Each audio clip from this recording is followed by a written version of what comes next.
Guys, welcome blog with অরণ্য। তো সবাই কেমন আছেন? আমরাও ভালো আছি। তো আজকে সারাদিন কি কি করব আপনাদের সাথে শেয়ার করব।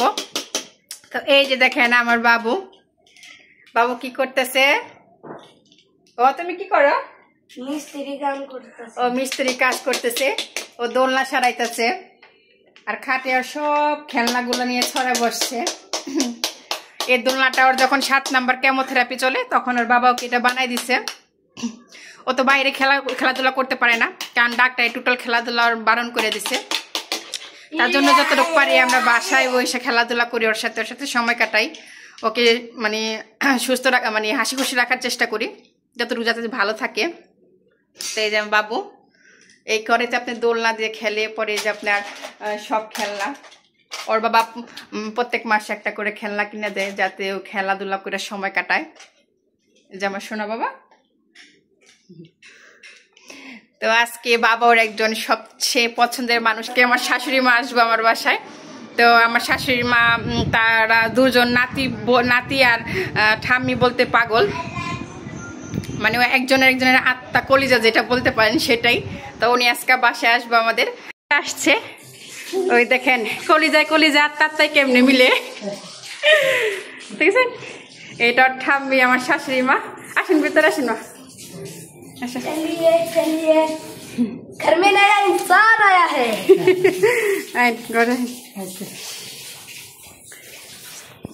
তো এই যে হ্যাঁ কলিজা চলে আসছে। তো আমার শাশুড়ি মা কি কিনে আইছে আপনাদের সাথে শেয়ার করবো। এখানে সব দুধের বোতল, বাবুর জন্য দুধ নিয়ে আসছে গ্রামের বাড়ির থেকে।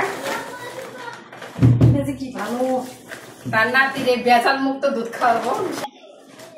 তো এগুলো সব কিনা দুধ, আমাদের এলাকার থেকে দুধ কিনা নিয়ে আসছে আমার শাশুড়ি মা। আমাদের গরু টুরু নাই গা, বাবুর জন্য প্রত্যেকবারই। বাবু যখন অসুস্থ ছিল তখনও মা গ্রামের থেকে আপনার দেশি মুরগির ডিম, তারপরে দুধ, দেশি মুরগি এগুলা কিনা পাঠাইছে বাসায়। এবার আসনে নিয়ে আসছে। এদের বাড়ির টাটকা পুঁই শাক নিয়ে আসছে। তারপরে আপনার কচুর শাক, এটা আমি বলছিলাম মারে নিয়ে আসার জন্য, তো মা নিয়ে আসছে। কারণ এখন তো কচুর শাক খাইতে অনেক স্বাদ বেশি।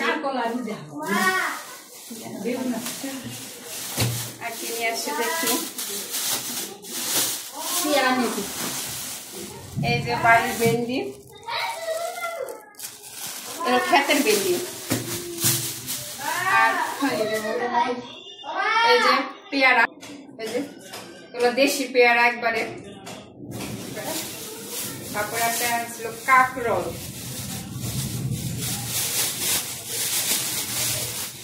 বাড়ির টাটকা সবজি খাওয়ার মজাই আলাদা। দেশি পেয়ারা, তারপরে কাকরোল, একদম গাছের টাটকা ফ্রেশ। তারপরে আপনারা ছিল যে গাছের বেগুন নিয়ে আসছে। তারপরে আপনার কি নিয়ে এসে দেখি, গাছের একটা পেঁপে আর কাঁঠাল বিচি। এগুলো আজকে আমার বাড়ির থেকে আমার শাশুড়ি মা আমাদের যেটা নিয়ে আসছে। এগুলো এখন গুছাই নেই। তো আমাদের পাশে থাকবেন আপনারা সব সময়।